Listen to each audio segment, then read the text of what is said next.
title, and this is my title. I'm going to talk about 3 different adventures that I and Tom Vincent, NY0V, did here over the past several years.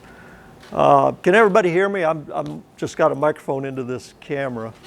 I can get a microphone. Okay, well, first one is the Earhart search expedition that we did in 2002. And all of these, by the way, involved this club's call sign, W0CXX. At the time, Tom was the trustee of the station, and we carried the license out there with us. And while we were on the ship, on the ham bands, we operated W0CXX Maritime Mobile. We had this unplanned trip to Tarawa, and with your U.S. license, your passport, and 50 Australian dollars, you can get a license immediately on Tarawa. So we chose T30CXX. And I'll show you a little bit about these. I've got some audio from some of the contacts and the pileups out there. Oh, man. You are mic'd. No, that's Rob. Oh. Okay. Is this better? Yeah. And then the second Earhart search expedition in 2006, we essentially did the same thing. You'll see this NN0CXX. We also got a authorization to operate Navy Mars out there, and we ran a lot of phone patches on the Mars frequencies where things were clear, and you know, we didn't have any competition. People wanted to call us and where are you guys at and what are you doing type of thing. We also used a Collins product some of you might be familiar with called HF Messenger. At the time we were developing software package and a modem that we sold commercially that you could use for email through HF, basically for shipping companies and the military. So it was kind of still in the development stage. We took it out there and passed some email traffic back through Com Central, whose antennas were right where we're at today. We also had a chance to do a second once-in-a-lifetime visit to Tarawa, totally unplanned, but again, we plunked down the money and got a license and operated for about 13 hours through the night on Tarawa, and I'll show you a little of that. The other thing that was kind of unplanned and kind of interesting was while we were on the search site, we had an operation with the International Space Station. I mean, we're in a part of the world where there's no hams that talk to them when they flew over that part of the earth except us, so we had their undivided attention there. And then finally, I'll show you a few pictures. Tom and I got tired of waiting on another expedition and went to Christmas Island in 2008 and operated there. So where are all these places? Well, here's the shot out of my National Geographic. Home base is Honolulu in all cases. Howland, where we were doing the search, was down here. Now this is about a 6-day trip by ship, because it doesn't go very fast, but it stays out a long time. Then to Tarawa is 600 miles to the west, and that's a 2-day trip out there, and then however long you're there, and then a 2-day trip back. Christmas Island. No ship in that case. We flew on a Gulfstream 1, and Barry tells me we were just about the legal range of that aircraft. But we had quite an interesting time down here on Christmas Island. All these islands right near the equator, so it's hot. Here's what the world looks like from a radio standpoint from the Central Pacific. Right here in the center, here's the U.S., and you can see we're just about equal distance from everybody else. All the hams around the world concentrated here, except Europe. Europe is right straight over the pole and very, very difficult to work. And when we went to Tarawa, Tom kind of advertised it a little bit, and we had a ham in Switzerland that said Tarawa was the last country he needed to have them all worked when we run schedule for him. And so we did. We scheduled him every day we were there. We sent him emails. Never had any propagation into Switzerland. However, when we operated from Tarawa, we were able to work quite a few Europeans, and it was a big deal for them. So here we go. 2002, we were on the research vessel Davidson, a 175-foot ship. Before we left port, we climbed the mast here and ran a line, which I've drawn in here. This is our sloping antenna. We had a antenna tuner mounted on the rail there, and our shack was just inside that little door right there. And we were kind of a new commodity. Everybody involved really didn't know much about amateur radio, and we started saying, well, we want to try to do this and that. We got jammed into, this is our ham shack, really tight quarters, and we were lucky to get it. It's not a big ship. It was pretty tight all the way around. 32 people on a 175-foot ship. But that's where we ran, and this is the commercial modems. The rigs were ICOM 706s, and the feed lines went right up outside to the antenna. Here you can actually see the antenna. This is Mel, our chief engineer. And so the sloper runs up to the mast. We've got some ribbon here to keep people from putting your finger on it while we're transmitting. And here's the antenna tuner, and it's grounded into the railing of the ship. And of course that goes into the salt water. It makes a beautiful ground plane out there. And here's our QSL card. Kind of a neat picture of the ship. We took that while we were out there near Howland. You can see the ocean's pretty flat. That's about the only time we risk sending anybody out with a camera on a skiff to drive around the ship. And we're actually towing the sonar at the time, so we're moving about 1 mile an hour. But if that skiff loses its engine or something, they've got to paddle their way back. So they didn't get too far away from us. So the story about getting to Tarawa, we went there, we were actually on the island April 18th to the 19th. The ship was advertised to hold 65,000 gallons of diesel, and the calculations showed we had enough to be out there for 2 months, plus the trip from Honolulu down and the trip back. And about 2-3 weeks into it, they're measuring the fuel in the tanks. Now there's no gas gauge, there's 11 tanks scattered around the ship. And of course, it's pitching and rolling, and so they're putting a string with a weight on it, trying to average out how much fuel's in the tank. Really a crude way. So after about 4 or 5 days of doing this, the engineer comes in with sad news. He says, I don't think this ship, by my calculation, only holds 45,000 gallons, and we don't have enough, and we're burning it a little faster than we thought. So it was a fuel stop. So they get on the satellite phone, they call around different places, and what's it going to cost? And Tarawa had the best deal for us, and they were the closest. So we pulled up and went to Tarawa. Well, here's a summary of what Tom and I took onto the island. Initially, they said 6 hours, we'll be refueled, and we'll be out of here. So don't go too far. And so we went and got our license, and the bands were absolutely dead. There was a solar flare that day, and there was one signal on all of the bands, and it was one guy in Hawaii that we could hear. Everything else was completely gone. Plus, it started raining heavily, and so we kind of thought maybe we wasted our $50. But that evening, the rain started lightening up, and the band started coming alive, and so we stayed up all night and operated through the night. And made about 500 QSOs, mostly 15, 20 meters, sideband, CW, a little bit on 40 meters. And here's what Tarawa looks like too, by the way. We came in from the east around here, and the only way in through the lagoon is this passage right up here, and then coming back down, and the pier is right here on a little islet called Baishio. Now this whole atoll is Tarawa, but it's broken up by lots of little islands. And there's a causeway here where you can actually drive most of the way up there. But very few people live up here. The airport is over here. But most of the population is along here, and then a lot of it's on Baishio. I think there's 3,500 people crammed into just a few square miles of Baishio. So where was the battle? The battle mostly took place on Baishio. So we had to come through the passage? They thought that the attack would come from this direction, so the Japanese had a lot of cannon shore installations pointed out to sea this way. The Navy and the Marines came up through here, through this passage, and you couldn't get the big ships very close, so they sent the landing craft in here.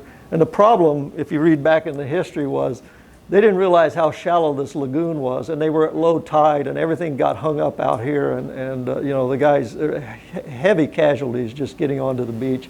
But you hear them talk about Red Beach 1, Red Beach 2, and the pier was heavily fought after, and it sticks out right here. I'll show you a satellite picture of the place. It's very interesting. There's a monument right here in this light area to the battle in November of 1943. But this is Red Beach 1, Red Beach 2, and I forget what they called this one. But the main assault was right across here, and the runway, I think, pretty much parallels where this road is here. And that was the reason for going after Tarawa, was to have the base for aircraft here. This is the pier, one and only pier. And during the satellite photo, you can see a ship coming in here, a smaller boat. And I've blown this up here just to kind of show you where. Now, this isn't our ship, but that's where we parked with the Davidson, was right here on the edge. So Tom and I operated right here on the pier. You have to be on land, technically the pier is land, for it to count for DXCC. And then 4 years later, our ship banged the pier, so they anchored out in the lagoon. So we had to come in by the skiff, and we parked right up in here. A little better shelter. We weren't quite as exposed. So here's the licensing authority on Tarawa, and I thought we'd pay with US dollars, and he said, no, we use Australian dollars here. The bank is down the road. So I hiked down there and changed the money while Tom sat in the air-conditioned office here and talked ham radio. But that's our license that he just issued, and it just comes off of an inkjet printer, and he signs it. Here's what it looks like. Good for 1 year. So that evening, and you can see there was still threatening rain, so we had some plastic and some things out here covering the radios up, and a lot of curiosity of what's going on, and we're running pileups here. There's what it looks like at night. There was this small steel frame right out there and here's the ship right beside us. So we tied our 35-foot telescoping mast here and run vertical dipoles.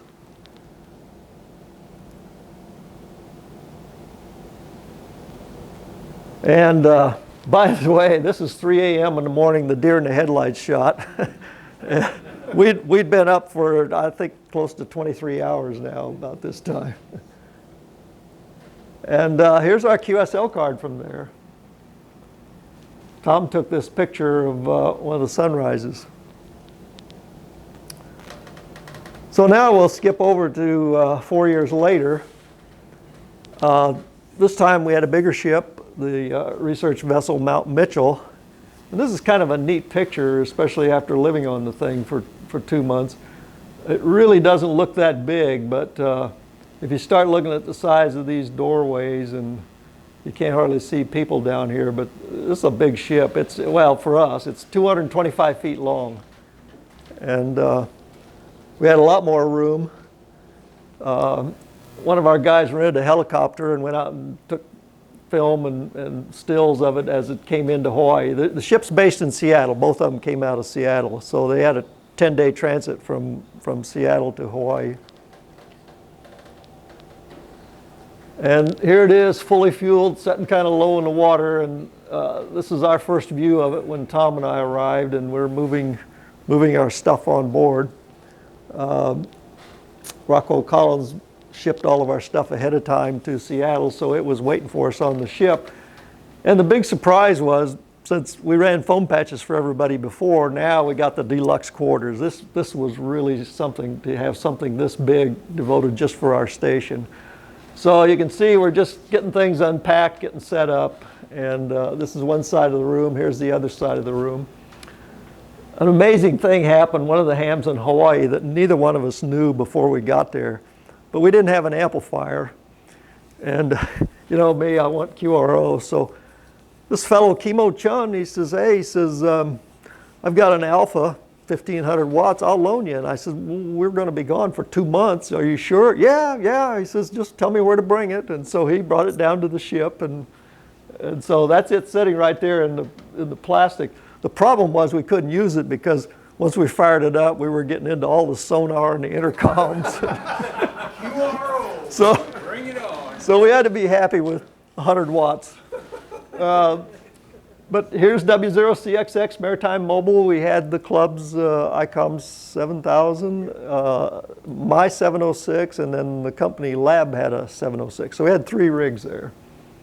And we even got the crew to replace one of the portholes with a piece of plywood so we could run our coax out. And here's the equipment. Same sort of thing. The sloping long wire and the tuner works really well. But we also brought the step IR vertical that would resonate between 10 meters and 40 meters. So how'd those two compare? Well, there was no comparison on 80 meters for the wire. 40 meters, I don't know, it's kind of a toss-up. I think the vertical probably had the edge on the sloper on 20. 20 meters, I don't know. Sometimes it just depended on how the propagation was. And then we put up a short wire with the other one so they could pipe AFRTS news around everybody in the station. So here's the first installation of all this. You notice here's the end of the long wire, there's the tuner, and here's the step IR. This is on the aft rail just outside the radio room. And we're still in Honolulu. And we operated that way for a while. Here we've left. And one day we noticed one of the rigs was acting kind of funny, and we started checking around, and it looked like we were really hitting the front end hard, with one rig on this antenna and another one over here. So we moved this around to the side of the rail. So that still hasn't moved. But anyway, there's a shot of the stepper. The stepper really worked good on that location on the ship. And there's after we moved it. So foam patches, we ran lots of foam patches. We had a crew of people here in Cedar Rapids on the Comm Central, one of the positions over here. And this was very, very popular. One of the things they did was they really restricted the amount of information that could go off the ship. They didn't want anybody with their own private Iridium or Inmarsat phone. So the only way folks could talk to their families back home was basically on our foam patches. Now, I will say there were a couple of Iridium phones, and they did come in handy later when we got into this medical emergency. But by and large, we ran foam patches almost every day when propagation was up back here through Cedar Rapids, and sometimes through Hawaii too. We had a fellow in Hawaii that Barry knew that religiously followed us every day and would give us news and kind of a pilot station for us. By the way, Carl Ray, we had several different diverse folks on the ship. One of the things on these expeditions is the educational aspect. So Nauticos always wants to take a teacher and a student. So Carla Ray is an award-winning teacher. She's also a chemical engineer. She was our teacher on board, and you'll see another gal here that she had graduated by the time we got going, but she was basically the quote student for the expedition. Here's the Tom running foam patches. This is Joe Litchfield, the second mate on the Mount Mitchell. He liked this expedition so well he took a cut in pay because he was the first mate on the Davidson the previous year. Sue and Jeff Morris talking to their kids back home.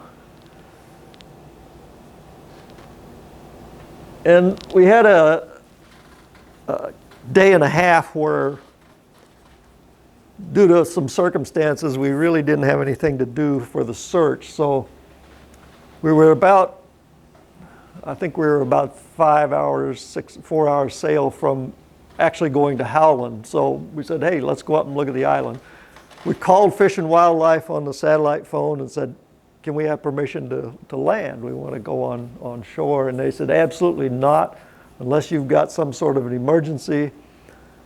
you cannot even come any closer than 3 miles to the island. So, being good upstanding citizens, we obeyed and stood off. By my GPS, it looked like we were a little closer than 3 miles, but we went up to the lee side of the island and watched the sunrise over the island. And so this is what Tom's doing right here.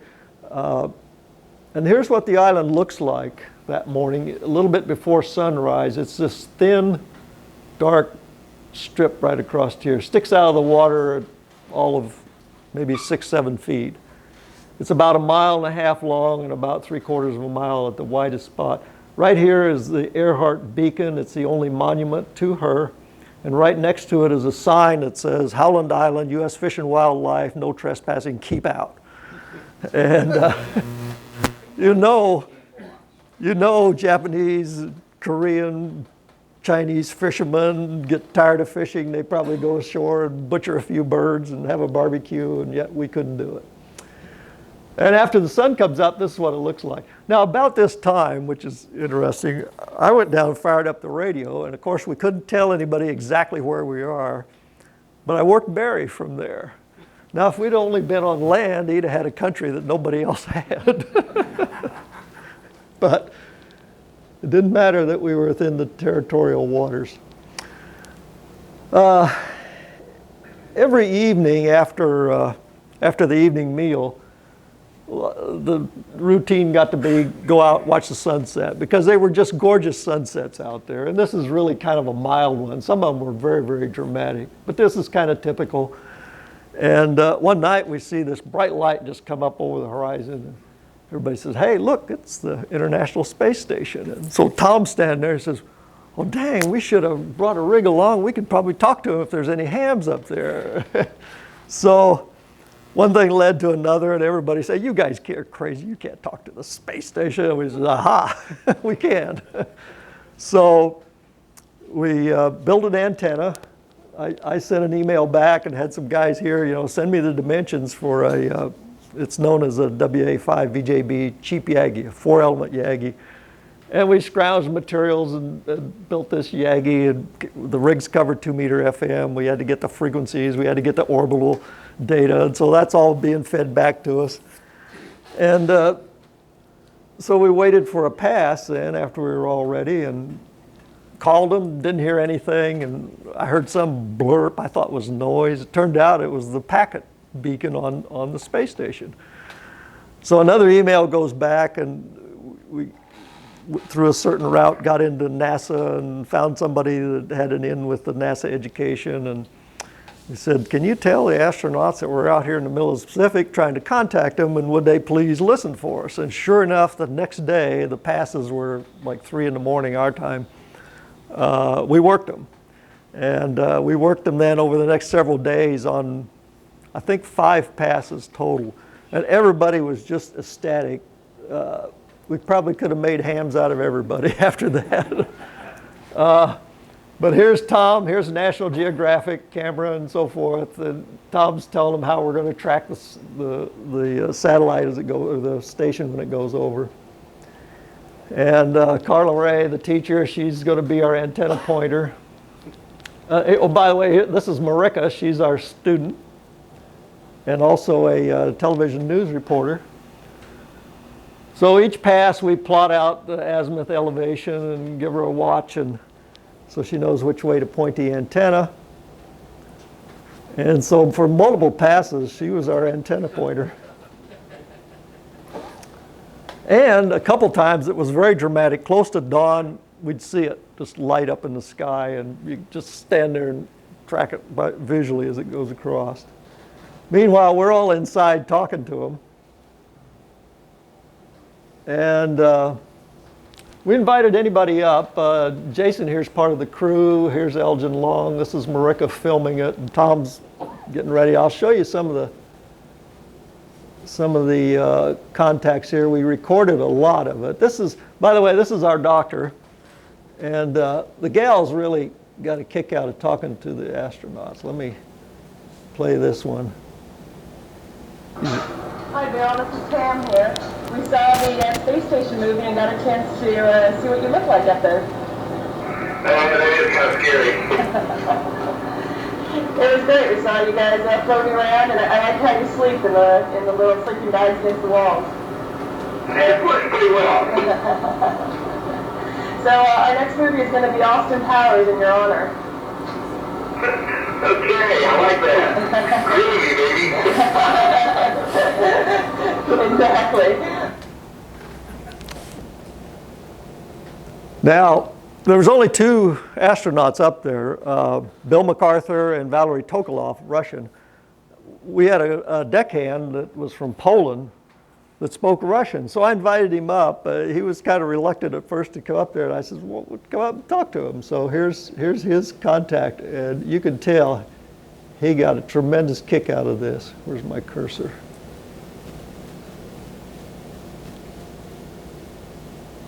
Wow.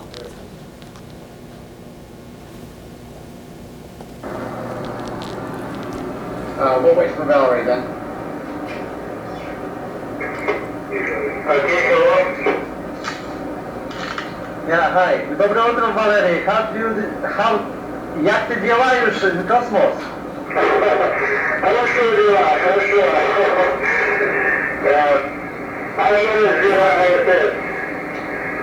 RS0 ISS.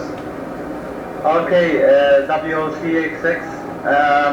Moje imię Paweł Władimir. Ja jestem z Polski.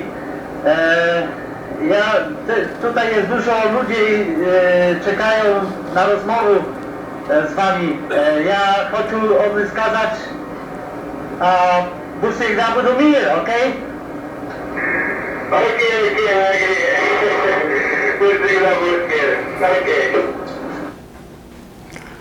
After this was over, I was talking to him outside the radio room, and he had a classic remark here. I says, Valdemar, I says, what do you think of all this? And he says, he just shook his head. He says, you know, he says, only in America could a lowly seaman ever hope to talk to a Russian cosmonaut. It was just great. Now, after we'd worked these guys for a series of days, they all got to kind of know him, but the gals, of course, were flirting with him almost over the air. And so on the last one, we knew things were kind of coming to an end because he had missed a couple of skids earlier and explained that they were had some extra work to do up there, that there was another shuttle launch and bringing up a new crew, and they were going to come back. And so they wouldn't be on anymore after this last one. So during the whole pass, which lasted at that time, I think around 4 or 5 minutes, we had like 5 people, most of them were the gals, telling them how much they enjoyed all this. And Marika's was kind of a nice little farewell message, so I'll play that for you too here, if I can, the cursor on it. Hey Bill, it's Marika. I just wanted to let you know we've all become extremely fond of you here on our ship, and we thank you so much for letting us talk with you, and we wish you a safe journey home and a very happy homecoming. Well, thank you very much, Marika. It's a delight to talk to you folks. And when the next crew gets on board, I'll see if we can't get everybody to say hi to you. That would be really fun. Great signal, huh? Yeah, the satellite, I mean, when the space station was above the horizon, it was just full quieting, very strong. Of course, we had a 4-element beam on them. And as soon as they went over the horizon, it just, like you popped the switch and they were gone. So here's the scene. Everything was filmed, and I never have to this day gotten a hold of any of this video. So the third little adventure is when, won't go into a lot of detail, but a few days after these last contacts with the space station, we had 2 twins on the ship that were part of the crew become seriously ill, and it really at one point early on looked life-threatening, so we made a run for Tarawa to bring a medevac jet down there. So it was a really tough 3-day trip into Tarawa. None of us got much sleep. By the time we got there, went through the routine with the local hospital, which didn't do much. but things were getting a little better. So Tom and I disengaged from that for about a day, and one of the things we did was we met probably the premier ham on the island, Hang Kum Kee. And his call is T30AB. He invited us to his home, took us to his ham shack, and of all the places we went and visited on Tarawa, this small room here was the only one that had an air conditioner, is his ham shack. So you can see he's stationed. Here's his call sign. I think before the Republic of Kiribati was independent, you know, when it was a British Gilbert Islands, it must have been T3AB because he's added the 0 in there. Very interesting fellow. We had a wonderful visit with him, and looked at the cards. And as we got ready to leave, we all exchanged QSL cards. And here's the W0CXX one here in Tom's hand. So that night, we got the crew to part with one of their marine batteries, and we loaded everything in this waterproof Pelican case, a piece of plywood, and Tom and I went ashore on the skiff. Now the ship is parked about a third of a mile out in the lagoon, because earlier in the day, the captain, I don't know, they didn't tie it up properly or something, but he had a fender bender with the pier, and so he left the pier. So they insisted, since we were going to be alone on the island at night, they give us a handheld, which was on the marine frequency that works the ship's bridge. So this is everything here. This is the AH4 antenna tuner, copper down into the salt water, and the 35-foot whip. And we sat here and operated 100 watts, 13 hours. That battery lasted the whole time. And as the sun set, Tom takes this picture, and I took a picture of him taking it, but it turned out to be what we used on the QSL card. Now, I couldn't find the actual card, but this is the photograph of our T30CXX QSLs. So we cranked away. Tom ran a lot of CW, 30 meters, 20 meters. I did mostly sideband. We switch off every few hours. And you notice it's all paper logging. We didn't want to risk our laptops out there in the hot, damp, humid air. After about 4 hours, we said, hey guys, we just got to have a break here. I mean, it was exhausting. The only light we had was these little LED things, and these things after a while gave me a headache. So we were logging in the dark and looking at using the dial light on the radio. And it's really dark out there too. The light here is all from the flash of the camera.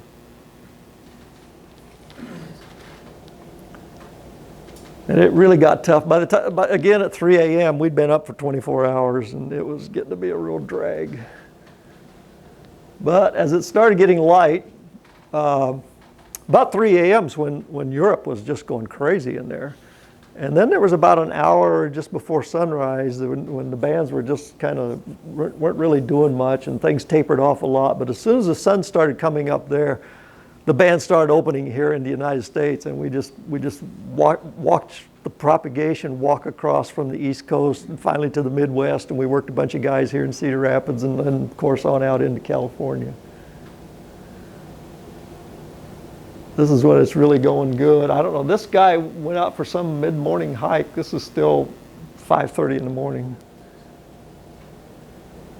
So the gals got off on the jet, went to Hawaii for the medevac, and we loaded up, and it was I think that time it was 8 days to Hawaii, because we were quite a ways out west. Then it was a long, slow drive back home. But we had a lot of fun, 715 Qs in the log. So a couple years later, Tom and I ginned up this little, what I call a suitcase de-expedition to Christmas Island.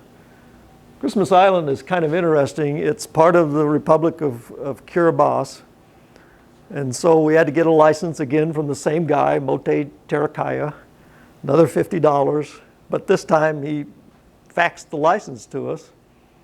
And we booked a flight from Honolulu on a charter flight down to Christmas Island. The airport's up here. This is one of the largest atolls in the Pacific. It's about 250 square miles. In the 50s, the British used this end of the island for their atomic testing. So nobody lives there, and we didn't even go down there.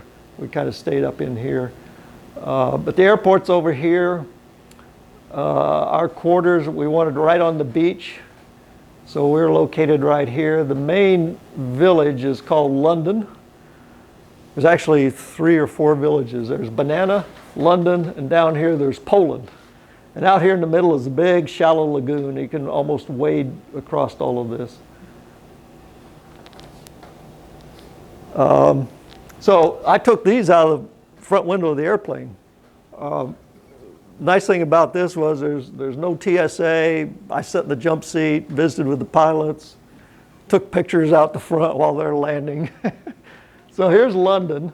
This is that big shallow lagoon, and then the next photo will be off to the right at the thicker part of the island.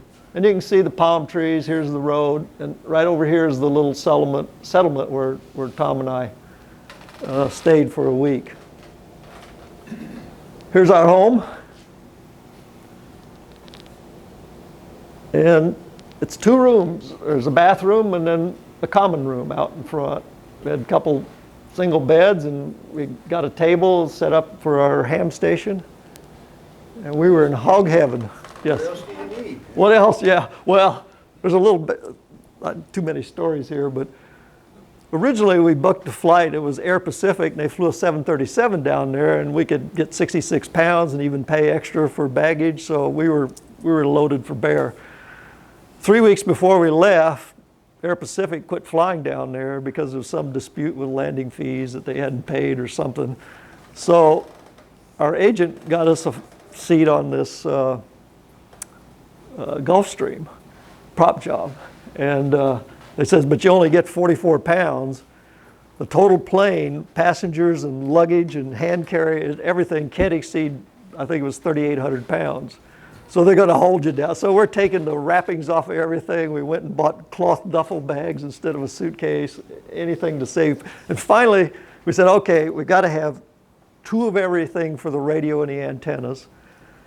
And we weighed it, and that left about 4 or 5 pounds. So we each had 2 changes of clothes, and that was it. So we'd wash clothes every night. But here's the view off of our front porch, down towards the ocean. So we set up 2 stations. The main thing we wanted to operate was the CQ Worldwide. And in CQ Worldwide, you can have a molt station and a run station. So we put the run station in our quarters. And the antenna is the vertical over the metal roof. Later, we also ran a long wire from there to, you can just barely see a palm tree over here, about 170 feet away. So there's our station, all ready to go. Computer logging and all. And here's the run station. I went right down to the beach, and there's the AT4, another vertical. These verticals, by the way, were 4 pounds apiece. And so here's the molt station over here in the little tiki hut, coax running down to the antenna, wire out into the surf for the ground plane. And this was really a good station. They both worked really good. This one had to be on battery, so we borrowed a marine battery from the gas station. 220-pound battery we had to lug through the sand. So here's 2 contacts, one from Cedar Rapids. W0AWL lives about 3 blocks from me in Robbins, and then W0MJN lives over here in Marion. And then just for comparison, there's a French station in French Polynesia on the second one here.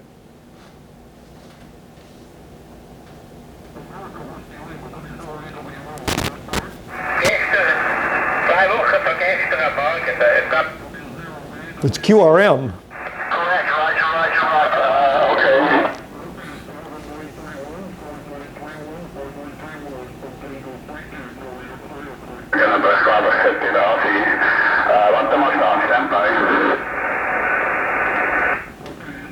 think these were Russians just jumped out. We'd been on this frequency all day. Roger, thank you.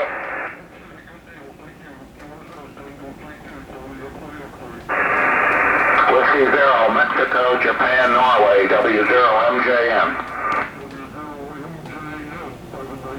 They continue, thanks. Okay guys, you're 5904, 5904, not terribly strong, but readable guys. Now, here's French Polynesia, about 1,000 miles away from us. I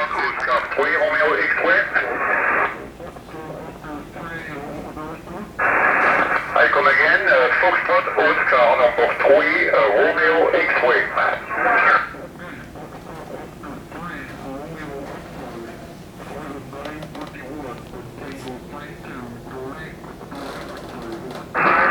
Okay, just come back with your number, my friend. Many thanks, 73 is nice to exit. You two, 59+10 on Bora Bora Island. Bora Bora Island. After the contest was over, we just flaked out, and this was really something. I was just sitting here having a roundtable rag chew between New Zealand, Australia, Hawaii, and Papua Tahiti. No interference from anybody, no sixes calling us.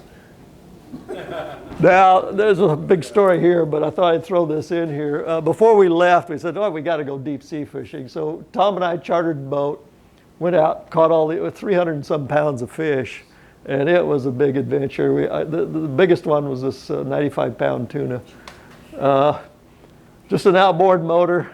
They did bring an extra can of gas, no life preservers. You just barely walk back and forth on this thing, but we just had a ball.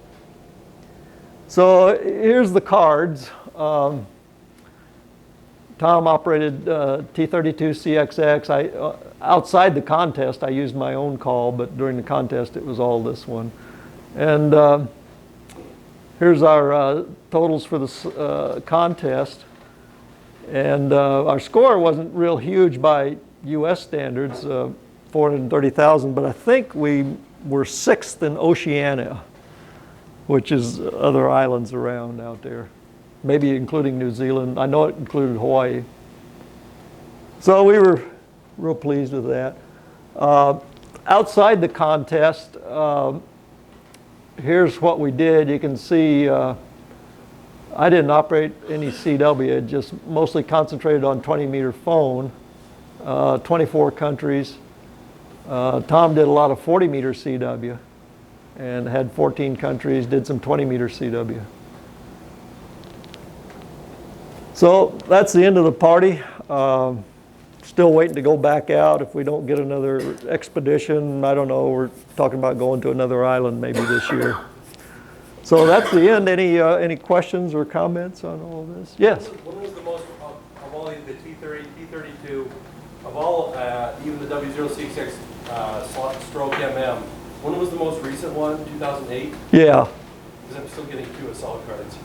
Are you? For 2008? They still I'll be doing. slip in Maritime Mobile and the T-32s, yeah. Oh, I just don't look at that. okay. Yeah, that's 8 years ago. Anything else? Yes? Was your second ship faster than the first one? Because you said the first one was only a mile an hour? Well, we're towing the sonar. That's by design to go that slow. That's how slow we have to go to paint a good sonar picture of the bottom. But when we're not towing, they're still not fast ships. I mean, when we had the medical emergency, they put the pedal to the metal and it was still 12 knots. That was it. And it's all, the design of the ship is built for endurance.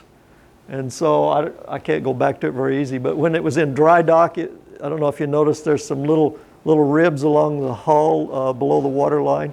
Well, they're very tiny and small compared to a normal ship, and basically it's so that you don't have any drag, but it makes these ships rock and roll a lot.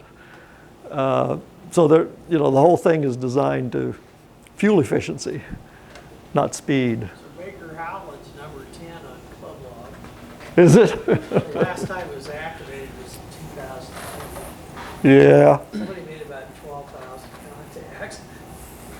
We went and visited Fish and Wildlife after the second expedition and gave a presentation so they knew who we were and what we're doing and why we're there and we're obeying the rules, and find out what it would take to legally land on the island.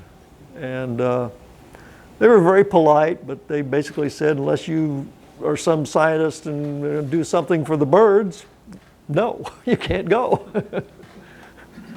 Tie some 30 gauge to. Yeah, and I tried to I says, well, don't you have any cognizance over the Earhart Monument? I says, that's the only monument to Earhart is on this island that no American can go to. They said, nope, not on our charter. We're not worried about it. What is their charter? What are they trying to protect? The birds, it's a nesting ground for all kinds of. Protect the birds so future generations can also not see them. Yeah, yeah. Well, you can go up 3 miles and look at them with binoculars. So next time you go out, you take a bird watcher. Yeah, well, it's even worse than that. You have to take a scientist or some project that they approve that does something for the birds, maybe build nests. But to go on the island, you have to have an employee of Fish and Wildlife with you, and you have to pay their expenses.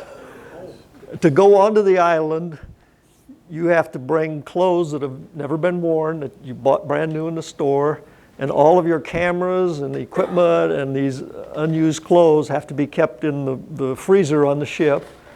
You get in the launch, you change clothes, I don't know what you do with the old ones, throw them overboard, and then you can land. I suppose there's men and women's boats, I don't know, but there's, that's their rules. It's crazy, yeah. Maybe your project could be to prove the RF energy doesn't hurt the birds. Yeah, that's an idea. Was there another question? Yes. What rigs were you using on Christmas Island? Those 706s. One was a 706, the other one was the Club's, what is it, 7000? The newer version with the color display, yeah. 100 watts. 100 watts.